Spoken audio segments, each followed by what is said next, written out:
The laughter started before I even walked through the restaurant door.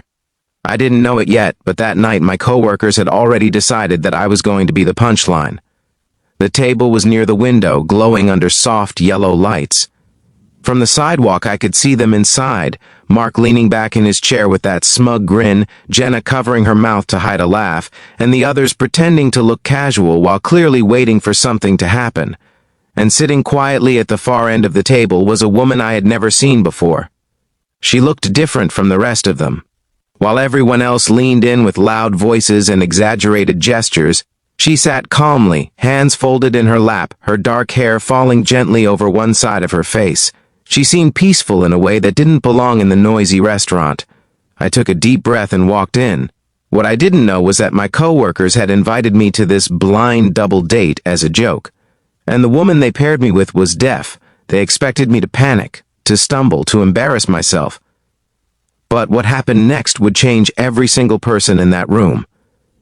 Before we go further, if you believe that kindness, respect, and second chances still matter in this world, take a moment to like the video, share it with someone who needs a little hope today, and subscribe to the channel. And tell me in the comments where you're watching from. Now let me tell you what really happened that night. I was used to being the quiet guy at work. My name is Daniel, and I worked as a junior architect at a firm where loud personalities seemed to run everything. Office jokes usually happened around me, not with me. I was the one who stayed late finishing projects, the one who brought coffee for the team, the one people assumed had no social life. So when Mark casually mentioned earlier that week that a group dinner was happening and I should come, I thought maybe things were changing. Maybe they were finally including me. When I sat down at the table, Mark immediately introduced the woman sitting beside me. Her name, he said with a grin, was Emily. But then he added something strange. He said it slowly, almost dramatically, like he was delivering the punchline to a joke. Emily is deaf. The table went silent for half a second. Then several of them exchanged glances. I understood instantly. They had set this up to watch me struggle. They expected confusion, awkwardness, maybe even panic. But something inside me stayed calm, because what they didn't know was that Emily wasn't the first deaf person I had met. Not even close. When I was 8 years old, my younger sister Lily lost her hearing after a severe illness. Our entire family had to learn American Sign Language just to communicate with her. For years, our home was filled with quiet conversations spoken through moving hands, expressive eyes, and gentle smiles. Those years taught me something important. Communication isn't about sound. It's about connection. So while my coworkers waited for the awkward moment, I simply turned toward Emily. She was watching the table carefully, clearly aware that something unusual was happening, but unable to hear the whispers and muffled laughter around us. Then I lifted my hands, and I signed. "Hello, my name is Daniel. It's nice to meet you." The reaction around the table was immediate. Mark's grin froze halfway across his face. Jenna's jaw dropped. Someone nearly spilled their drink. Because Emily's eyes widened with shock, and then something even more powerful. Relief. For a moment she just stared at me, as if trying to understand whether what she was seeing was real. Then her hands moved quickly, gracefully, responding in sign language. "Hello, Daniel. I'm Emily." Her smile was small at first, but it carried a warmth that instantly made the noisy restaurant disappear around us. The coworkers who had planned the joke were suddenly very quiet, and the dinner they expected to turn into a humiliating comedy show became something completely different. At first, the conversation between Emily and me moved slowly, not because sign language is slow, but because real connection takes time. Her signing was fluid and expressive, and she had a habit of tilting her head slightly when listening, reading facial expressions with incredible attention. I learned that she worked as a graphic designer. She loved photography. She often visited quiet parks early in the morning because that was when the world felt calmest. She also told me something that made my chest tighten. She almost didn't come tonight. Apparently someone from my office had invited her, saying it would be a casual group dinner and she would be meeting new people. She didn't know it was meant to be a joke.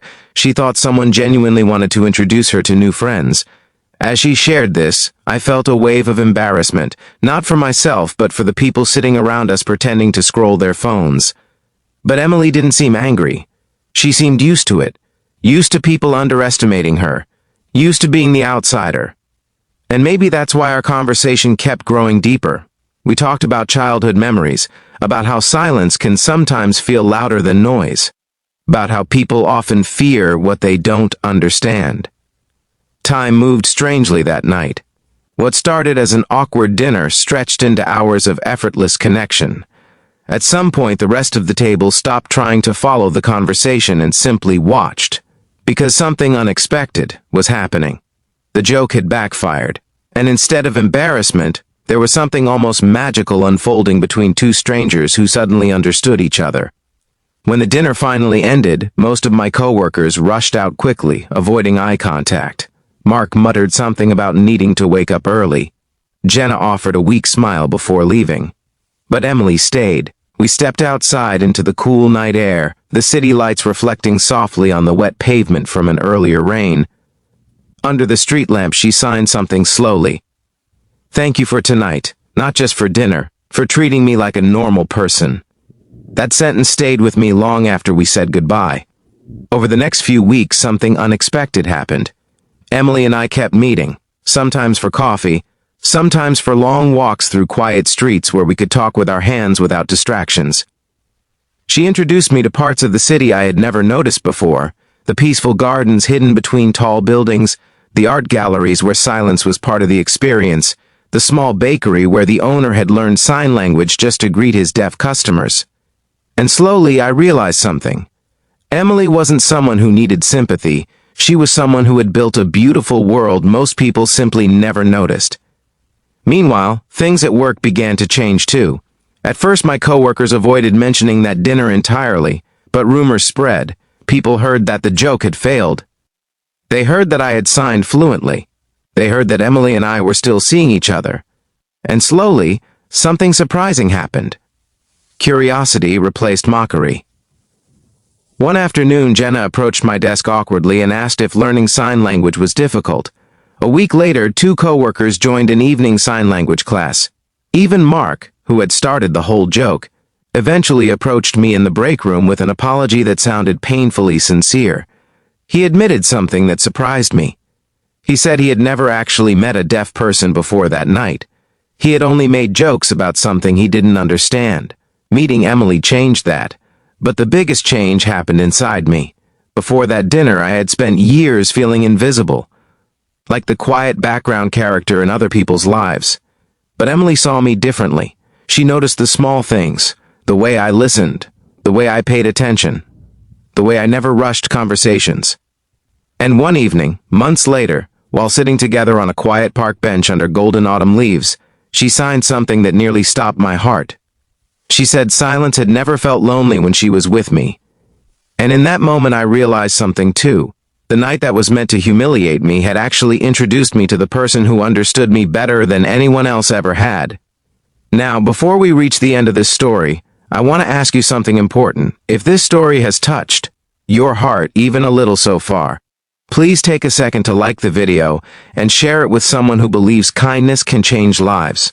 And here's my special request for you. Before the ending, comment the word kindness below if you believe people deserve to be treated with respect no matter their differences. Because stories like this remind us of something powerful. The moment people stop laughing at differences and start learning from them, everything begins to change. About a year after that strange dinner, Emily and I returned to the same restaurant. We sat at the same table near the window, but this time there were no whispers, no hidden jokes, just quiet smiles from the staff who recognized us. As the evening sun faded outside, Emily placed something small on the table. It was a photograph she had taken. The picture showed 2 silhouettes sitting on a park bench, hands moving in conversation under golden leaves. She had captured that moment months earlier without me realizing it. Under the photo, she had written one simple sentence. "The night they tried to make you a joke, you became my miracle." I looked at her hands as she finished signing the words, and for the first time in my life, silence felt louder than any applause. So if this story moved you, if it reminded you that kindness can turn even cruel jokes into life-changing moments, please like the video, share it with someone who needs a little hope today, and subscribe for more stories that prove the world still has good people in it. Because sometimes the moment meant to break someone becomes the moment that changes everything.